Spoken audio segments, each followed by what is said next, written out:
Welcome back into One on One, New York's longest running sports call-in show. I'm Dan Bartels alongside Grace McCarron and a very special guest today, and Ian Begley. He is a Knicks, a Nets, and NBA reporter for SNY. He's also the host of The Putback with Ian Begley. You can find that on SNY's YouTube page. Ian, first off, thank you for joining us, and how are you? It's a pleasure, guys. How are you doing? I'm doing well. A lot of things Great. around this time. A lot of good things around this time of year. Obviously, the Knicks, we'll get into that later. It wasn't the best ending to their season, but I did want to start with what concluded last night. And now we have an NBA Finals with the Mavs and the Celtics. And Ian, you've covered the general NBA as well. So I just want to get your overall thoughts of what is the season like for both of these teams getting to where they're at, and how do you see this finals going down? I mean, this Mavericks team, it's been really remarkable how Kyrie Irving and Luka Doncic have kind of blended their talents together in a way that has led to a lot of wins, a lot of success. They had a full season together, obviously, this year, and you see the difference. And then Dallas, obviously, the moves they made at the trade deadline, PJ Washington, Daniel Gafford, obviously paid huge dividends. So they really, I think, made up for the mistake that they made in letting Jalen Brunson walk. Maybe not fully made up for it, but hey, they've got a finals appearance upcoming here. So strong bounce back from the Mavs, and it's just fun to watch Doncic and Irving in the same backcourt. And then Boston, I mean, at this point, this is what we expect, right? We expect this Celtics team to get to the finals. I mean, they're perennially, at least in the conference finals, and this is they haven't broken through yet. And obviously, this is their best opportunity to do so. You wonder about the health of Kristaps Porzingis. I think that'll be a Right. pivotal part of this series. But just two very good teams, and I'm really excited to see this matchup. Ian, the basketball world was saddened to hear about the passing of Bill Walton this week. Do you have any personal interactions or stories with him that really stuck out to you that you would like to share? One, just a friend of mine, someone who I grew up with, had a problem with stuttering. Was a longtime stutterer, and he connected with Bill through a mutual friend, and Bill was in touch with my friend for years, talking about stuttering, kind of talking about life, trying to work through the process to improve speech, and just it tells you a lot about this man and how he cared for people, not only in the basketball world but outside of the basketball world, cared about humanity. And huge loss, obviously, for the NBA, everyone who cares about the NBA and beyond. Just a remarkable man. And one more thing on Bill Walton. Obviously, you got to see him play more than we did. We know how great of a player he was, but is there any players in today's NBA that kind of remind you of Bill Walton, what he brought to the table? Obviously, the charismatic energy that he brought every single day, but is there any big men in today's league? Obviously, the big men is kind of obsolete nowadays, but the way the Walton played. But is there any players in today's NBA that give you that same feeling? Hey, you know what? I missed him by a couple of years. I think I don't Mhm. know exactly when he retired, but I was a young kid when that happened. So didn't get a chance to see Bill play live, but obviously I've watched some of Yeah. the old games, seen a ton of the highlights, and the infectious joy that he brought to the game. I think of Victor Wembanyama, just Mm. the passion and the joy that he brings to his craft, at least what we've seen in year one. Not exactly similar, just from you can tell how much he cares. You can tell how much he loves the game, loves what he does by what you see on the floor, by what he brings every night. So maybe not the same exuberance as Walton, but just a similar care factor. Ian, you've been covering the Knicks for quite a few years now. Obviously, this team that we just had that just lost in the past week was a huge improvement from a lot of the recent teams that we've seen. Where does the 2023 to 24 team rank amongst the ones that you've covered in your career? Yeah, it's at the top. I think I would put it past the 12-13-54 win season, because this team has more staying power. It seems like there's a core in place there. that the Knicks can build off of. 12-13, probably for many different reasons, was kind of a one and done year. They went on and struggled the next season, and blew things up when Phil Jackson came aboard. I don't see that taking place here because of the age of Jalen Brunson, Josh Hart, Dante DiVincenzo, and the rest of the regulars. These guys are all kind of in the middle of their primes, and I don't think many of them are going anywhere anytime soon. So they do have an opportunity here to be a perennial contender and to get past where they were this past season, depending on what moves are made and dozens of other different factors that some are in their control, some are out of their control. I really think they have a shot here to be a perennial contender in the East. Well, Ian, I wanted to ask you about kind of the Knicks offseason, and you had a video talking about Isaiah Hartenstein, whether the Knicks are going to bring him back. You look to OG Anunoby as the player option. There's a lot of questions on the table with the Knicks right now and pertaining to their offseason. How do you see it shaping up? And a lot of questions too. People think that they don't need to make any changes. They think that it was just a lack of injuries that really caused their downfall. So how do you see it going down this offseason, and who do you think they should bring back?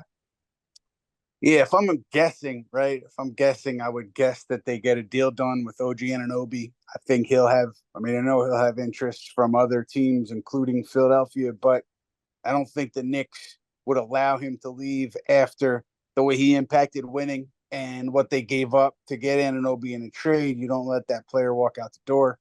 Hartenstein, it's clear that the Knicks value him. He values the Knicks. I think if all things are equal or relatively equal, I think he wants to be back. So I would assume that they get something done there too, although I think it's a little bit more, I don't want to say iffy, but there's a bigger chance that he could go elsewhere because the Knicks are limited in what they can offer Hartenstein. I think they can offer him around 17 annually to start out, and other teams can blow past that. So he may have an interesting decision to make, but I think if things play out the way that people expect them to, that he'll be back. And then in terms of other moves or where else they may go, I mean, we've seen it the past couple summers here. Like they get involved in trade conversations when they feel that it makes sense. They did it a couple summers ago with Donovan Mitchell in an aggressive way. If Mitchell becomes available, which I would assume at this point he ends up staying in Cleveland, but if he becomes available, I don't think the Knicks would be as aggressive there as they were a couple summers ago, just because the dynamic has changed here and the team construct has changed.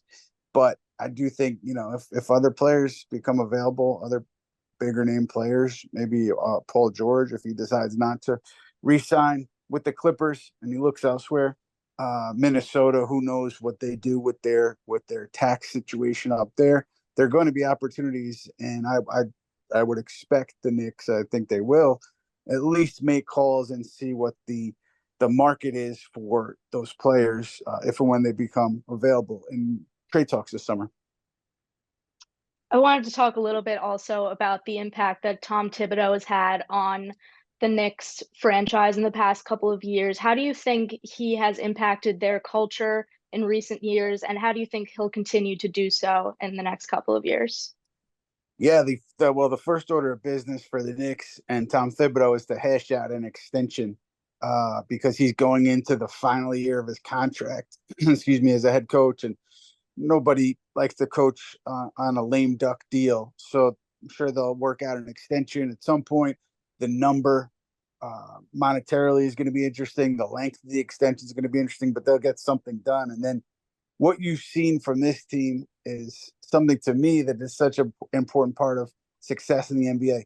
The top players in that Knick locker room are on board with Tom Thibodeau. I mean, it's not as if everybody's fully in lockstep, because over the course of the season, there's going to be disagreements. There's going to be things that annoy coaches, things that annoy players. But by and large, these guys are fully on the same page. When you talk about Jalen Brunson, Josh Hart, DiVincenzo, Isaiah Hartenstein, and others, they're on the same page with Thibodeau. And you don't get that all the time in the NBA. And it's such an important part to me of having success and having sustained winning. So I think you'll get more of that from Thibodeau. Just the idea that he and the players are of the same mind in terms of playing hard every night, playing hurt, sitting if you're injured, but playing hurt, and the compete level for this Knicks team under Thibodeau has been higher, much higher in the regular season than other teams night in and night out. I think you'll see that continue, assuming that he and the Knicks can agree on a contract extension number. Ian, as you know, Knicks fans, they love to dream. They love to dream big. A guy that I look at is, we talk about chemistry, we talk about the Villanova Knicks. You've done a piece on Mikal Bridges. I do just want to get your opinion. Is it feasible? Is it possible we're going to see that? Or is it just another one of these things that Knicks fans are just kind of dreaming that hopes that they happen? Yeah, look, I wouldn't fault Knicks fans for dreaming on this one. The reason I don't think it's going to happen is because I can't see the Brooklyn Nets, Sean Marks, trading Mikal Bridges, A, but B, if they do decide to trade Mikal Bridges, I can't see them deciding to trade Mikal across the water to the Knicks, because if you trade Bridges to the Knicks and then the Knicks go on and have great success and then you're scuffling for a couple of years, the optics are terrible, and it's just easier to deal him to another market if you decide to trade him for a comparable package than it would be to send him to the Knicks. I can't. That's why I can't see it happening. Although I think Knicks fans are right to dream though, because he would be the one of the better, maybe the best fit of the possible trade targets that you want to talk about, just because of his history with these guys and the way that he plays. So be a great fit, but I don't know. It's a severe long shot in my mind. And last thing on the Knicks from me, I really want to get your opinion on this because it is a question that goes around basketball circles all the time. We saw how good he was in the playoffs with all the 40-point games that he had in Jalen Brunson. But is he a number one to you? Is he someone that you can think can lead this team to an NBA Finals? Or do you think he needs another complementary star? He does have Randall, but more like the 1A, 1B type thing with Brunson. Do you think he needs another star? Well, I think from a perspective of a hierarchy, right? He is the top, and he will continue to be at the top of the hierarchy there. So if that's how you want to define 1A, then he's 1A. Mhm. I think, yeah, they need help. They probably need more scoring. They have a very good wing defender in OG Anunoby. I think they can upgrade at a few different positions depending on how things go over this offseason and future off seasons. But I don't think what won't change is the idea that it starts with Jalen Brunson, with ball in Jalen Brunson's hands. He's going to be the leader of this franchise. So if somebody comes in and maybe scores more points than Brunson, I don't think he'll care. I think he's comfortable with playing with anybody that will help this team get better and win more. But I do think that 1A, 1B, from that perspective, it's going to be Brunson at the top for the foreseeable future.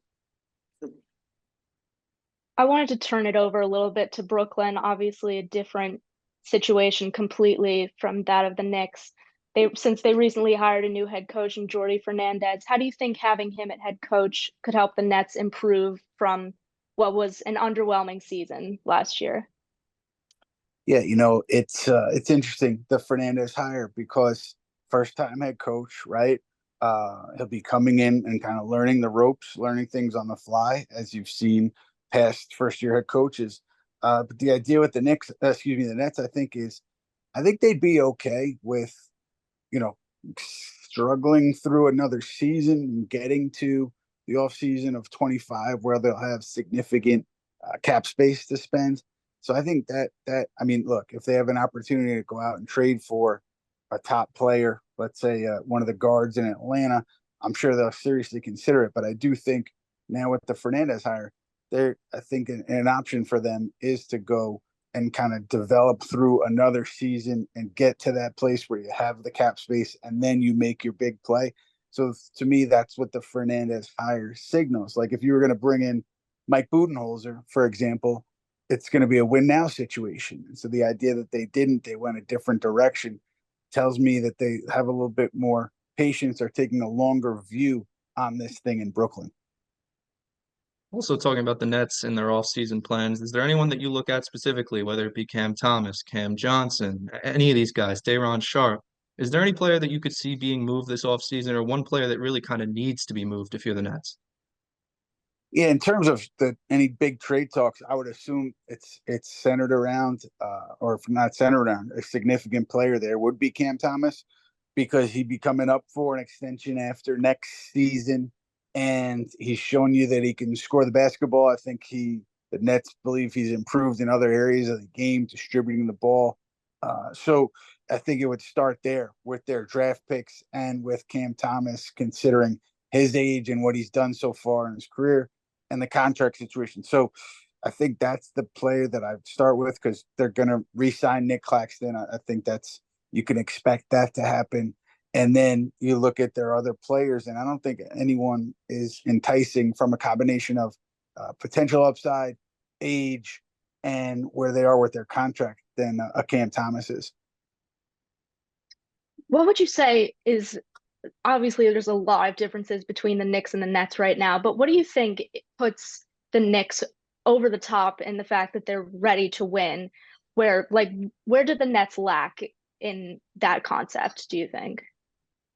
I think it's just a nucleus that the Knicks have here, and the Nets. I mean, go back to the year before they signed Kevin Durant, Kyrie Irving. They had kind of a similar nucleus with a bunch of young players that had experienced success together, regular season success, reached the postseason. I think that's what you're seeing now with the Knicks, where they have this nucleus of players who are not at the end of their careers, who are squarely in the middle of their careers, that have won together, that are comfortable playing together.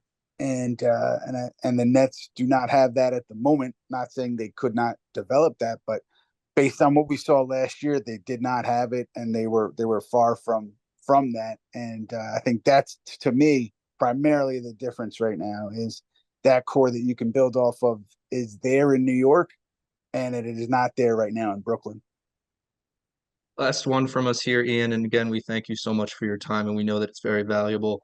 In dealing with kind of where we're at right now in our aspiring careers, trying to be journalists, reporters, and kind of being in the position basically that you're in, what would you say to people that are kind of coming up and trying to be, in that position?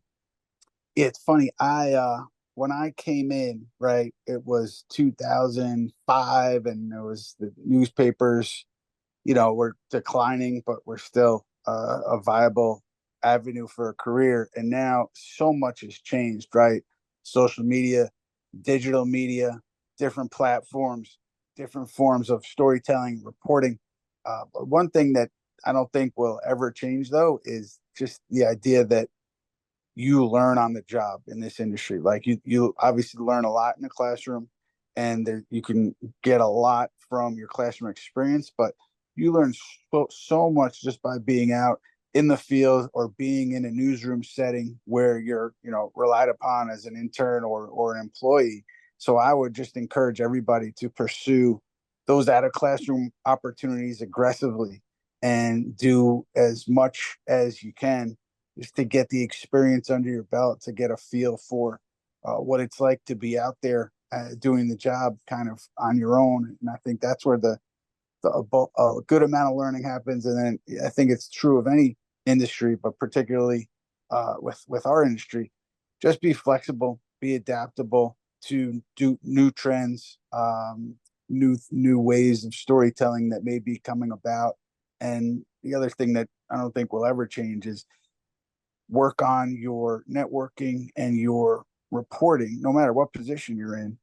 Because when you can present new information to your audience, I think that's where our value is, and that's not something that's going to change, whether it's newspapers, radio, blogs, whatever it may be.